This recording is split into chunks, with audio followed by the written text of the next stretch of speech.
오늘 이렇게 귀한 주일 예배에 함께 예배드릴 수 있도록 은혜를 허락하신 하나님께 감사드립니다. 또 사실 저는 강의를 많이 하고 설교를 잘 안 하기 때문에 설교를 맡으면 굉장히 떨립니다. 이런 떨린 마음으로 주님 앞에 함께 예배를 드립니다. 간단하게 소개해 주셨지만 저는 카자흐스탄에서 선교사로 사역을 했고요. 지금은 미국 고든 코넬 신학대학원 산하 고든 코넬 인스티튜트에서 한국어 목회학 박사과정 프로그램 디렉터로 섬기고 있습니다. 또 맥스칼리지라고 하는 작은 기관을 설립해서 지역교회 성도님들과 또 선교사님들의 선교 교육을 섬기고 있습니다. 그래서 저는 한국과 미국을 오고 가면서 사역을 하고 있는데요. 제 삶의 작은 철학 중 하나는 제가 어디에 살든지 교회는 동네 교회를 가자라는 게 제 삶의 철학입니다.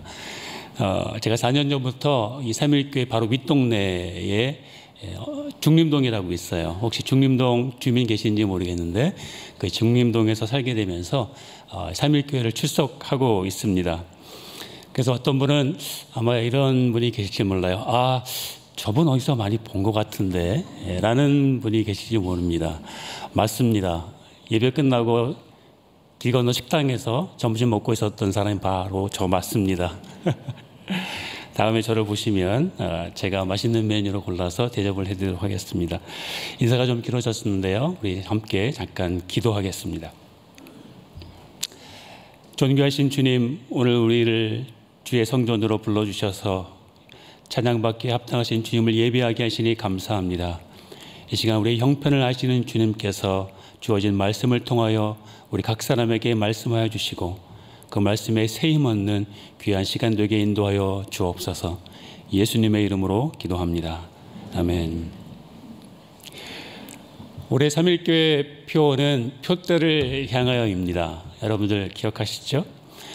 담임 목사님께서 여러 차례 우리들에게 설명해 주신 것처럼 표대를 향한다는 말은 어떤 일을 성취하기 위한 그런 성과 지상주의를 이야기하는 것이 아니라 바울의 고백처럼 어찌하든지 그리스도 안에서 자기 자신을 발견하고 예수께 사로잡힌 자아를 얻기 위한 것, 곧 내적 성숙을 위한 것이다 라고 여러 차례 설교를 해주셨습니다. 기억이 나시죠? 기억이 안 나시면 오늘 제 설교에 갈 바가 없습니다.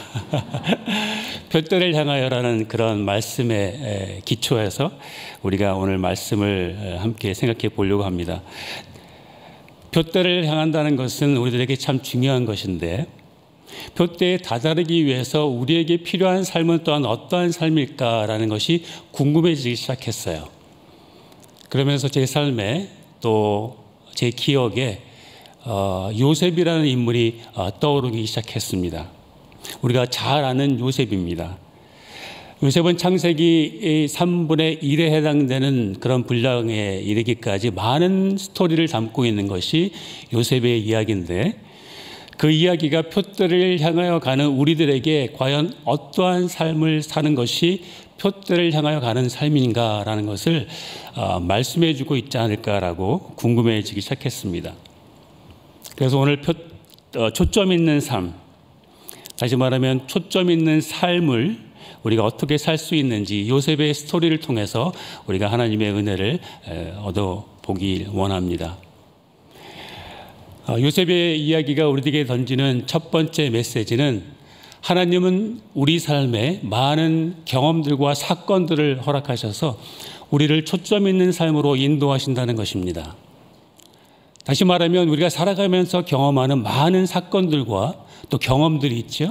그런데 이것은 우리가 초점 있는 삶을 살 수 있는 기회요. 그리고 초점 있는 삶으로 우리를 살도록 인도하시는 하나님의 손길이라는 것입니다. 본문 5절을 다시 한번 읽겠습니다. 스크린을 보시면서 5절을 다시 한번 읽겠습니다. 시작. 당신들이 나를 이곳에 팔았으므로 근심하지 마소서. 한탄치 마소서. 하나님이 생명을 구원하시려고 나를 당신들 앞서 보내셨나이다.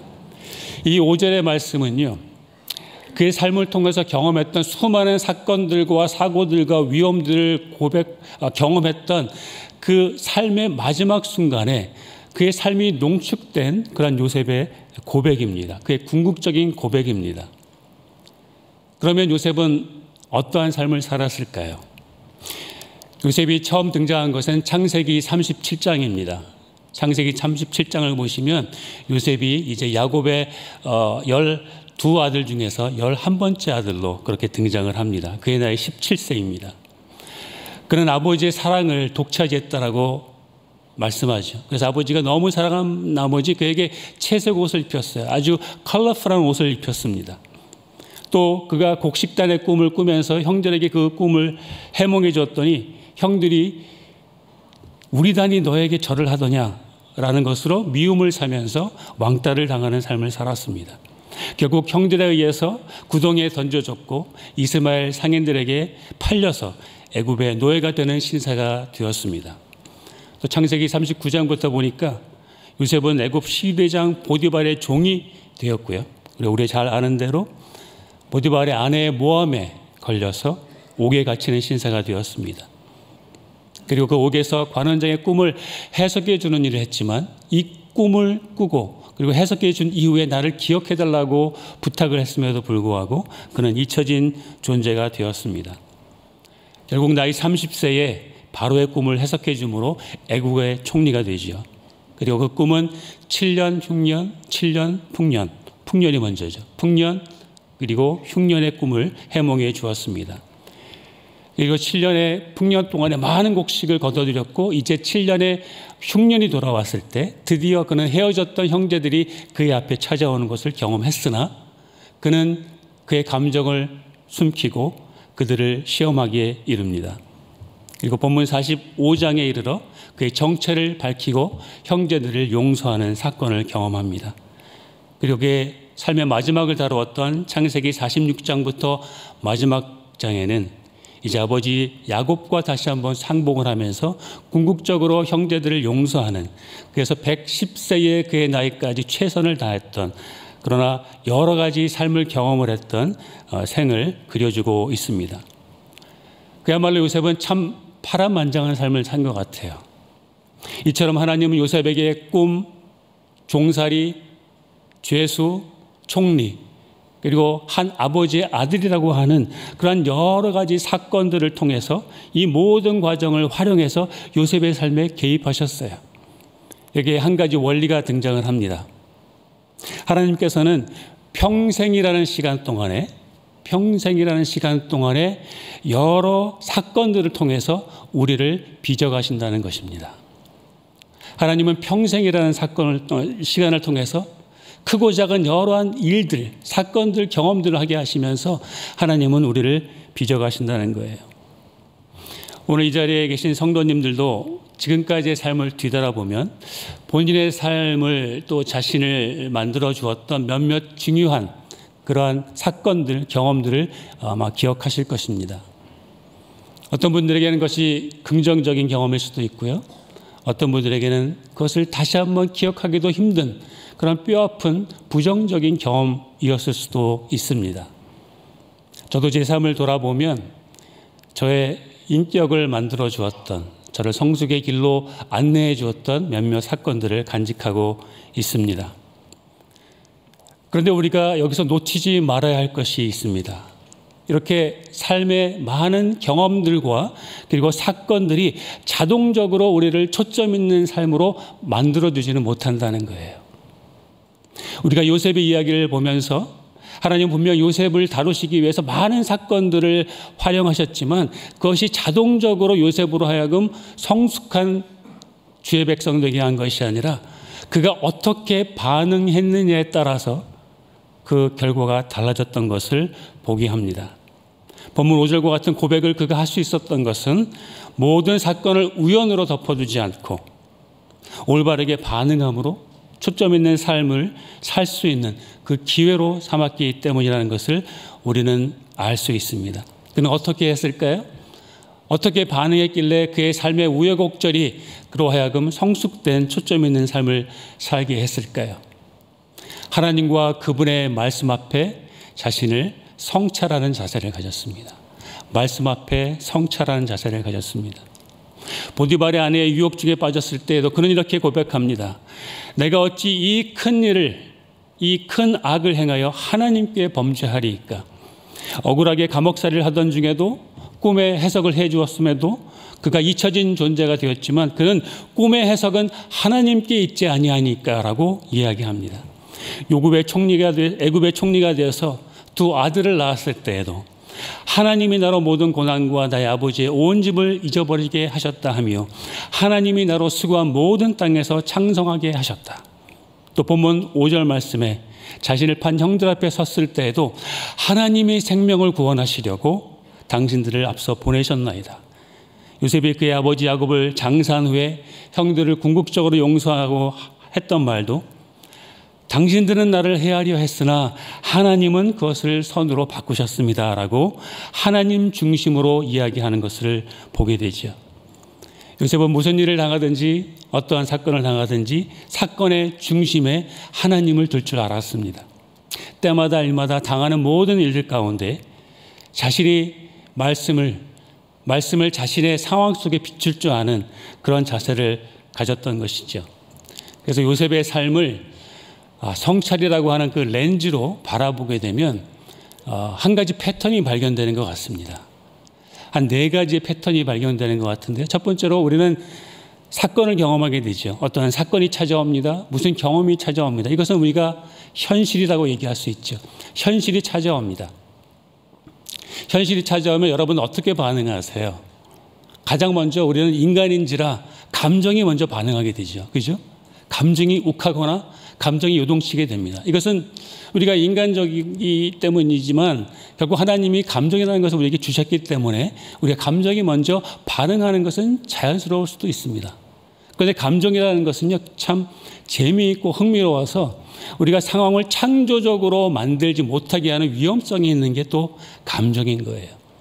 그래서 우리가 어려운 일을 당했을 때 감정이 우리를 잡으려고 하는 그 시점에 우리가 말씀을 그 안에 투영시키는 2번째 패턴으로 넘어가야 하는 것입니다. 말씀으로. 저는 이것을 프로세싱이다라고 얘기하고 싶습니다. 프로세싱. 여러분들 집에 주방에 보면 그 가지고 계신 가전제품 가운데 이 믹서기는 하나 정도씩은 다 있으시죠. 믹서기가 하는 일이 뭔가요? 여러 종류의 그 재료들을 다 집어넣고 버튼 하나 누르면 윙 갈아버리죠. 그러면 집어넣은 거랑 다른 뭔가가 새로운 게 나와요.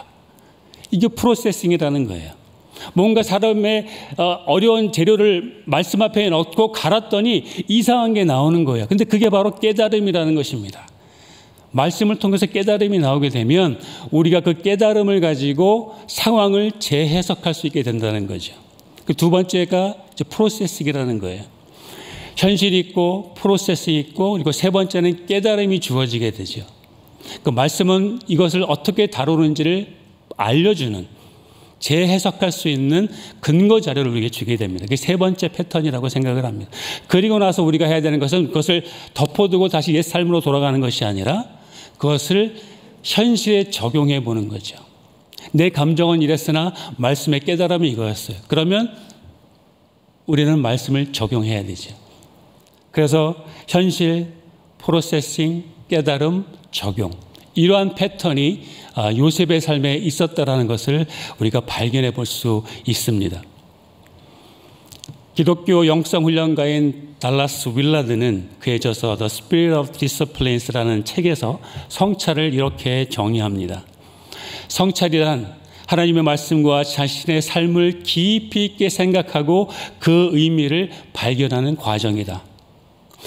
또 다른 영성가인 우리가 잘 아는 리차드 포스터는 그의 대표적인 저서인 Celebration of Discipline 이라는 책에서 성찰을 하나님의 임재 앞에 자신의 내면을 정결케 하고 그리고 그분의 뜻에 자신의 삶을 일치시키는 과정이다라고 그렇게 정의하고 있습니다. 이 둘 다 맞는 정의라고 생각을 합니다. 우리 삶에 생겨나는 많은 사건들과 경험들을 성찰한다는 것은 때마다 일마다 그것을 만났을 때 우리는 말씀으로 그것을 깊이 생각해 보는 거예요. 그리고 그 의미를 깨닫는 것입니다. 그래서 사건 중심에서 하나님 중심으로 우리가 옮겨가는 시각을 갖는 것, 그것이 성찰이라는 거죠. 요셉은 이와 같은 말씀 성찰의 삶을 살았기 때문에 끝까지 초점 있는 삶을 살았다라고 저는 생각을 합니다.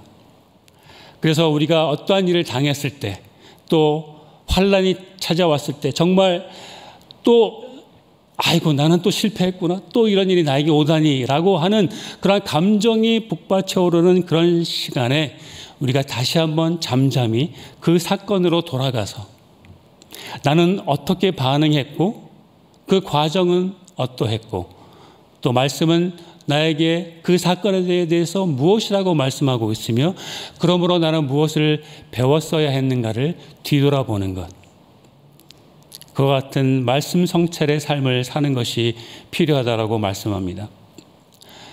만약 여러분들의 과거의 삶을 돌아볼 때에 아직도 삶이 정체되어 있는 것 같고 그리고 아직도 뭔가 답답함이 남아있다면 우리가 조용히 그 경험을 다시 한번 주님께로 가져갈 필요가 있지 않을까 생각해 보아야 합니다. 만약 여러분이 바로 지금 어떠한 사건 쪽에 어려움 속에 처해 있다고 한다면 하나님 앞에 그 사건을 가져가세요. 그리고 성찰할 수 있는 지혜를 구해보시기 바랍니다. 우리 삶이 조금만 어려워도 우리가 왜 흔들립니까?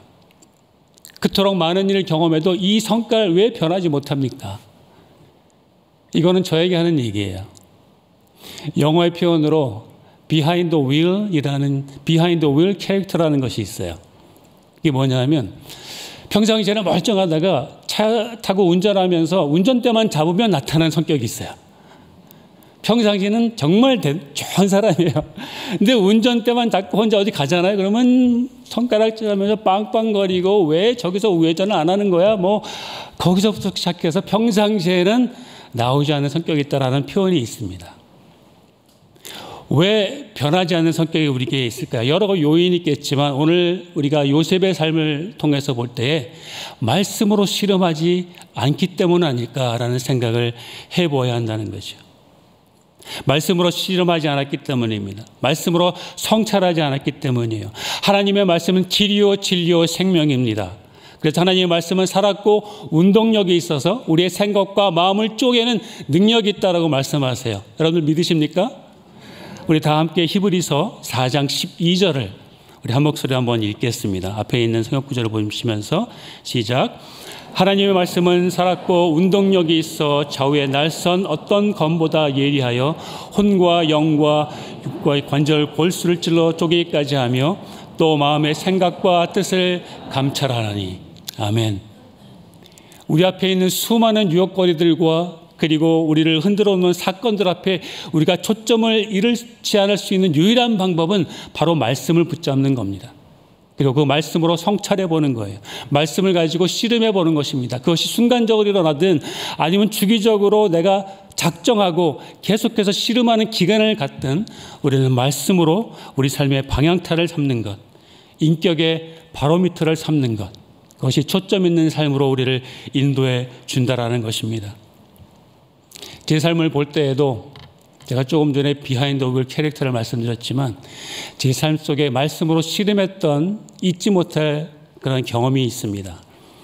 저는 카자흐스탄에서 꼭시타우라는 작은 동네에서 교회 개척을 하면서 선교 사역을 했습니다. 제 아내가 러시아말을 했기 때문에 아주 속도감 있게 다른 선교사님들보다도 한 2배의 속도를 내면서 막 사역을 했어요. 그러면서 성전 건축을 하게 됐습니다. 이제 교회 개척 한 4년 차 됐을 때의 일인데요. 성전 건축을 하고 그리고 나서 제가 쓰러졌어요. 여러분들 한번 생각해 보십시오. 선교지에서 성전 건축을 한다고 하는 것은 참 어려운 일이에요. 그리고 성전 건축을 함으로 인해서 생겨나는 기대치도 상당히 높습니다. 야, 이제 우리는 예배당을 쫓겨다니지 않고 예배할 수 있겠구나. 우리 형제자매들도 야, 이제는 우리가 함께 모여서 예배할 수 있는 우리 장막이 생겼구나. 이제 우리가 주님의 일을 할 수 있게 되겠구나 라고 생각할 수 있는 것이 상징적인 의미를 가지고 있는 성전 건축입니다. 그런데 제가 헌당 예배를 하고 쓰러져 버렸어요. 그리고 제가 한국에 나가서 빨리 진찰을 해보니까 지금 선교제에서 나오지 않으면 안 되는 그런 제 건강에 큰 타격이 충격이 왔어요. 그러니까 간에 이상이 왔어요. 그래서 저는 그때부터 하나님과 씨름하기 시작했습니다. 하나님, 이게 뭡니까? 제가 뼈를 묻기 위해서 그곳에 가서 성전 건축을 했는데 왜 이제는 죽을 병을 저에게 주신 겁니까? 라고 하나님과 씨름하기 시작했어요. 도저히 상황이 이해가 안 됐죠. 그래서 제 아내하고 작정하면서 여보, 우리 일주일 동안에 우리 서로 말하지 말고 기도하면서 이게 무슨 의미인지 한번 우리 말씀 묵상을 한번 해보자라고 제 아내하고 약속을 했어요. 그리고 나서 일주일이 지나고 나서 하나님이 제 아내와 저에게 주신 말씀을 나누기 시작했을 때 제 아내가 이런 얘기를 합니다. 마태복음 16장 18절을 얘기를 하는 거예요. 마태복음 16장 18절에 보면 예수님이 베드로와 함께 만난 그 인카운터 얘기를 하고 있는데 예수님이 이렇게 말씀하시죠. 너는 베드로라. 내가 네 이름 위에 내 교회를 세우리니. 너는 베드로라. 내가 너 이름 앞에 반석 위에 내 교회를 세우리니 음부의 권세가 이기지 못하리라. 여기서 저에게 무슨 깨달음이 왔냐면 그렇구나. 이 교회는 내 교회가 아니라 하나님의 교회구나라고 하는 깨달음이 왔어요. 그래서 어떻게 했죠? 적용해야죠. 사건, 프로세싱, 깨달음, 적용. 그리고 나서 2주 만에 선교지를 후퇴해서 돌아왔습니다. 그리고 제 삶이 극적으로 변하게 됐고 저는 하나님이 주신 또 다른 길로 살아가고 있습니다. 말씀 앞에 자신을 비춰보는 것은 신앙생활의 기본이에요. 주일 설교 30분으로 우리가 말씀 성찰을 끝낼 수 있다 없다? 없습니다. 우리가 진정 삶이 예배라고 한다면 말씀 성찰은 삶의 연료가 돼서 우리의 예배로 끊이지 않게 우리의 삶이 예배가 되는 것이 끊이지 않게 계속해서 그것을 이끌어가는 연료로 지필 수 있어야 한다는 것입니다. 말씀 중심의 성찰을 하게 될 때 우리는 표대를 향해 가는 그 여정 속에 성숙한 인격을 만나게 될 줄 믿습니다.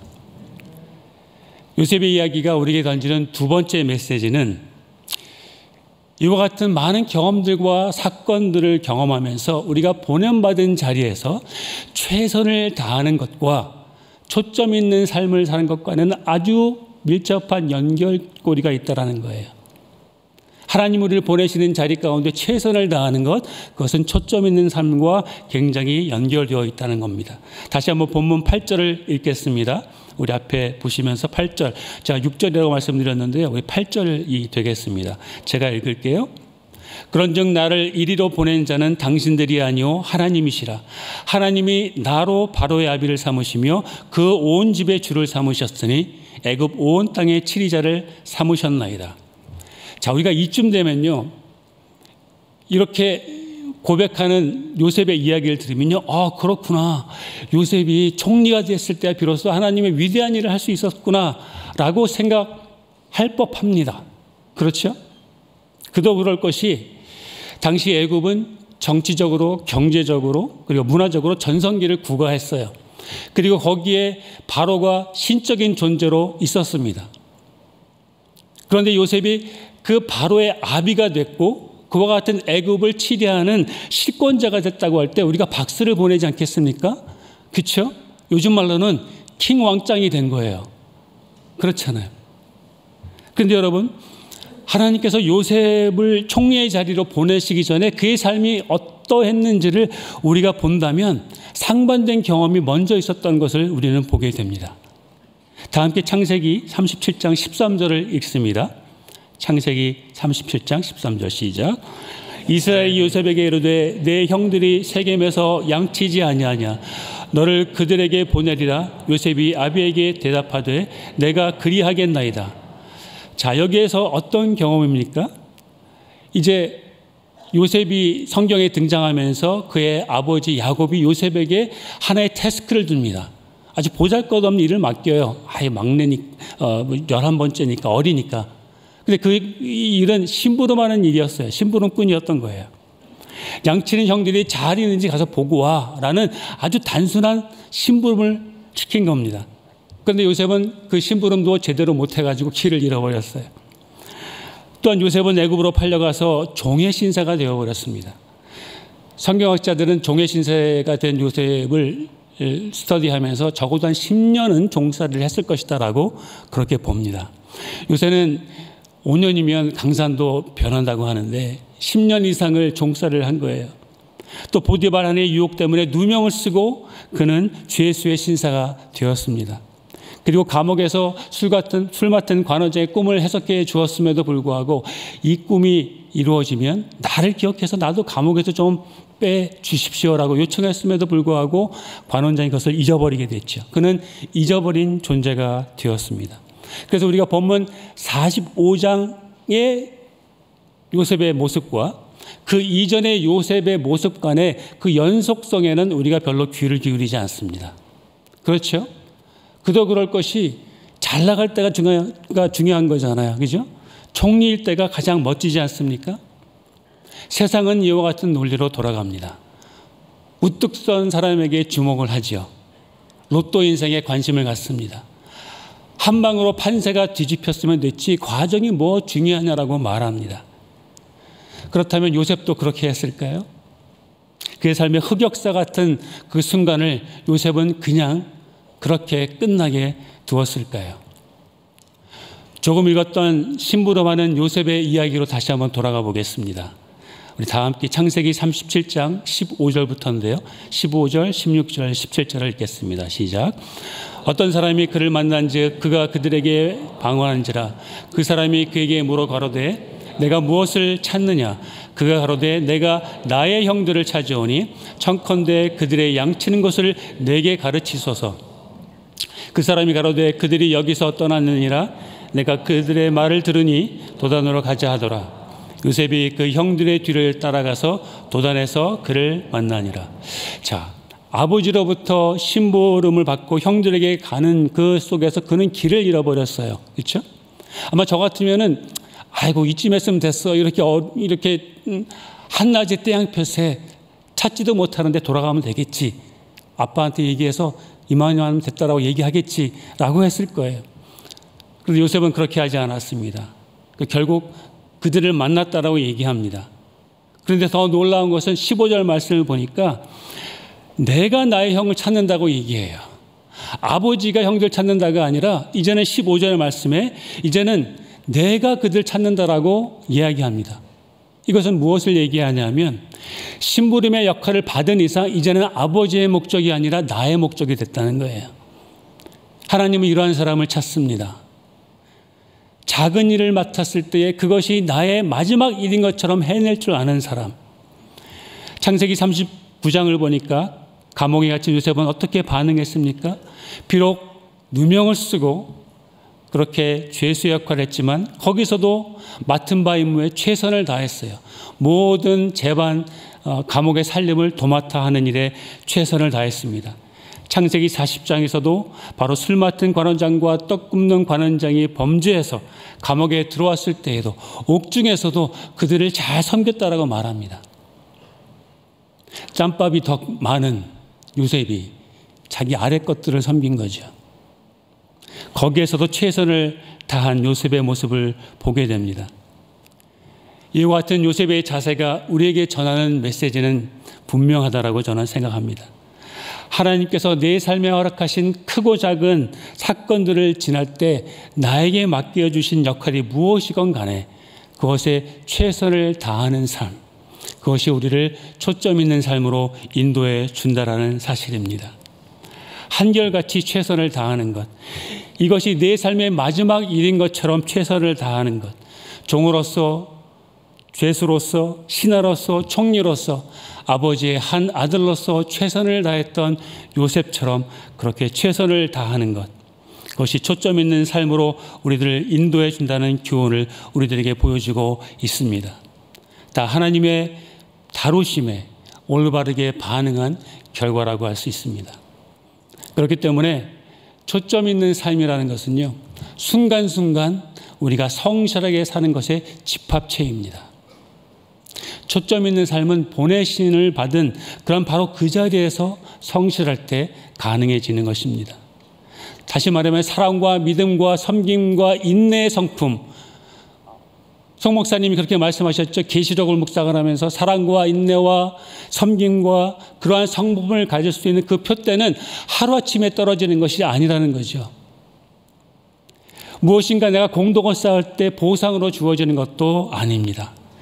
내가 처한 매일의 일상에서 크고 작은 경험을 통과하며 하나님의 말씀으로 내 생각과 마음을 깊이 생각해보고 그리고 주어진 임무에 최선을 다할 때 그러한 순간순간들이 모여질 때 우리가 얻게 되는 것, 그것이 우리가 다달아야 될 표대요 우리의 성품의 성숙이라고 믿습니다. 그래서 우리는 질문하죠. 하나님이 나를 보내신 자리는 과연 어디일까? 설마 여기는 아니겠지? 지금 말고 언제일까? 설마 지금은 아니겠지? 그래서 우리는 이렇게 똑같은 마음으로 다짐합니다. 그래, 지금 말고 그날이 오면 나는 꼭 헌신할 거야. 그날이 오면 내 진가를 보여줄 거야. 그렇게 우리는 다짐할 때가 많습니다. 그러나 기억해야 합니다. 인생은 건너뛰기 인생이 아니라는 것이죠. 대충대충 살다가 한 방으로 가는 게 인생이 아니라는 거예요. 어제의 성실함이 없이 오늘의 초점 있는 삶은 가능하지 않다는 것이 요셉이 우리들에게 보여주고 있는 것입니다. 단순한 진리예요. 역할은 바뀝니다. 역할은요, 유기체 같아서 우리가 역할을 잘 해내면 또 성장된, 확장된 역할이 우리에게 찾아옵니다. 그런데요, 목적은 변하지 않아요.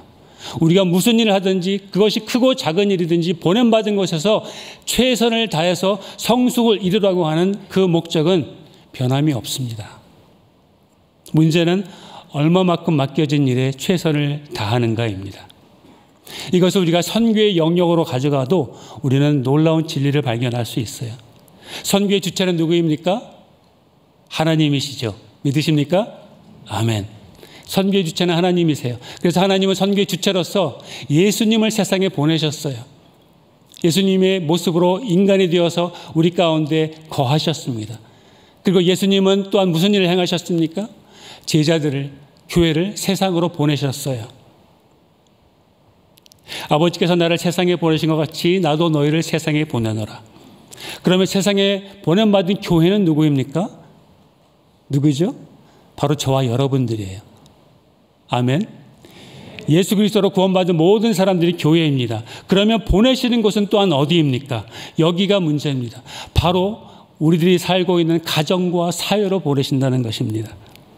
우리는 우리를 좀 더 특별한 곳으로 보내지 왜 일상으로 보내셨을까라는 것에 질문을 해보아야 합니다. 왜냐하면 구원받는 순간 그것을 선교적으로 뒤집어 보면 하나님은 우리를 모두 생활 선교사로 부르셨기 때문입니다. 아멘. 마태복음 28장은 이렇게 얘기하죠. 그러므로 너희는 가서 모든 족속으로 제자를 삼아 아버지와 아들과 성령의 이름으로 세례를 주고 내가 너에게 분부한 모든 것을 가르쳐 지키게 하라. 여기서 가서라는 명령을 우리가 다시 한번 곱씹어 보면 우리는 이렇게 생각할 때가 있어요. 가서 결국 그곳에 도달했을 때 비로소 우리는 위대한 사도로서 성령 충만하게 복음 전도하는 것, 그것을 이야기하는 것이 아니라 가서라고 하는 것은 영어의 표현에 의하면 as you go, 너희가 삶을 살아가는 그 현장에서, 그 도상에서 무슨 일을 맡든지 너희가 처해 있는 그 존재로서 선교를 해야 한다는 것을 말씀하고 있는 거죠. 그렇기 때문에 우리는 생활 선교사입니다. 우리의 선교는 1m 앞에서 선교하는 거예요. 물론 특별하게 바다 건너 선교해야 합니다. 그러나 동시에 우리가 있는 곳에서 선교해야 하는 것입니다. 요셉의 마지막 고백을 보면 이것을 엿볼 수 있습니다. 다 함께 마지막으로 창세기 50장 20절을 읽겠습니다. 50장 20절 시작. 당신들을 나를 해하려 했으나 하나님은 그것을 선으로 바꾸사 오늘과 같이 만민의 생명을 구원하게 하시려 하셨나니. 요셉이 단순히 맡겨진 일에 최선을 다했던 그 작은 일이 결국은 하나님의 선교에 참여하는 구체적인 실천적인 방법이 되었다는 거예요. 만민의 생명을 구하게 하시려고 하나님이 당신보다도 나보다 앞서서 나로 이와 같은 일을 행하게 하셨다라고 고백하고 있는 것입니다. 오늘 이 자리는 매우 다양한 역할을 감당해야 될 잠재적 요셉들이 앉아 계십니다. 여러분들 앞뒤 자로 한번 봐보시겠어요? 오늘 창조주 하나님께서 여러분들에게 앞에 자리에 계신 분들에게 그분만이 담당할 수 있는 아주 중요한 일을 맡기셨어요. 나도 마찬가지죠. 나만이 아니면, 내가 아니면 감당할 수 없는 그 일을 나에게 맡기셨습니다. 그리고 그것이 오늘 내가 살아가는 이 시점에서 이루어지기를 원하고 계십니다. 그 역할이 무엇인지는 아마 여러분들이 잘 아실 거예요. 우리는 흔히 이런 얘기를 듣습니다. 인생 뭐 있어? 인생 뭐 있어? 아니요. 인생 뭐 있죠? 인생 뭐 있습니다. 우리가 살아가는 그 현장에서 무슨 일을 맡든지 최선을 다해서 우리가 성품을 성숙되게 함으로 표대를 향하여 하나님의 영광을 이루라고 하는 그 목적이 있는 인생이 바로 저와 여러분들의 인생인 줄 믿습니다. 그것을 이루어가는 것이 초점 있는 삶이라고 하는 것입니다. 하나님의 주권적인 섭리에 우리가 순종하기를 원합니다. 그래서 오늘 요셉의 삶이 우리들에게 주는 결론적인 메시지는 일평생 하나님의 주권적인 섭리를 신뢰하는 것입니다. 하나님의 주권적 섭리를 인정하고 따르라는 거예요. 낮이나 밤이나 때마다 일마다 무슨 일을 어디서 주시든지 우리가 살아가는 곳에서 내면의 성숙을 이루어서 하나님의 주권적인 섭리에 충성하라는 것, 성숙된 삶을 순종함으로 살라고 하는 것, 이것이 오늘 요셉이 우리에게 주는 결론적인 메시지입니다. 이와 같은 저와 여러분들이 되시기를 주님의 이름으로 축복합니다. 이제 우리 다 함께 일어나셔서 우리 마무리 찬양 함께 들으시겠습니다.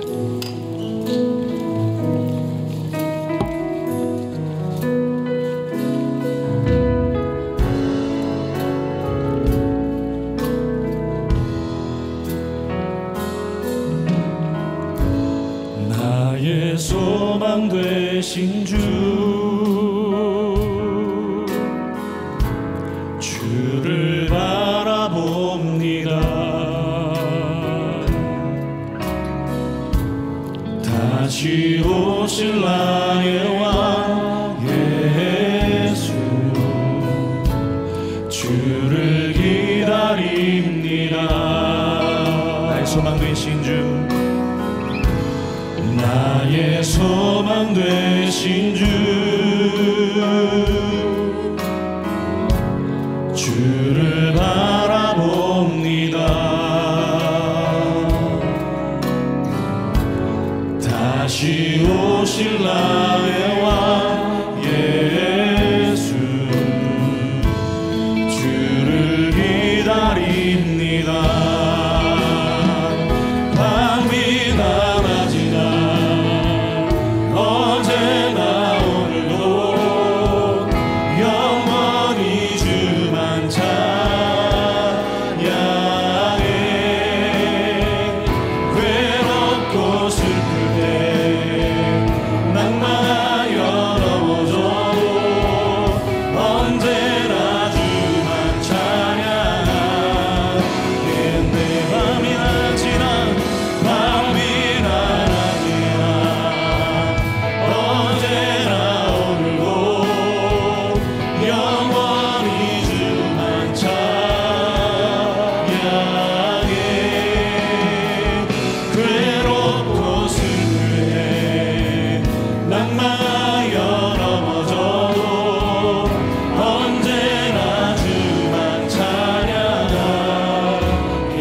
요셉의 삶을 통해 말씀하시는 하나님, 때론 이해할 수 없고 절망적인 순간에도 우리 삶에 찾아오사 말씀 되신 주님으로 이겨낼 힘을 주옵소서.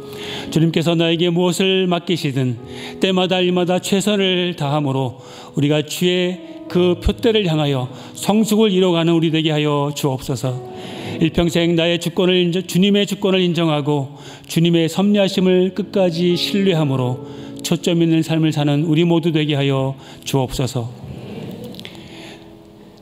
지금은 우리 구주 예수 그리스도의 은혜와 아버지 하나님의 사랑하심과 성령님의 교통 역사하심이 평생 하나님의 주권적 섭리 아래 말씀과 성실함으로 초점 있는 삶을 살기로 다짐하고 세상으로 나아가는 모든 주의 백성들 위해 지금으로부터 영원토록 함께하옵시기를 간절히 축원하옵나이다. 아멘.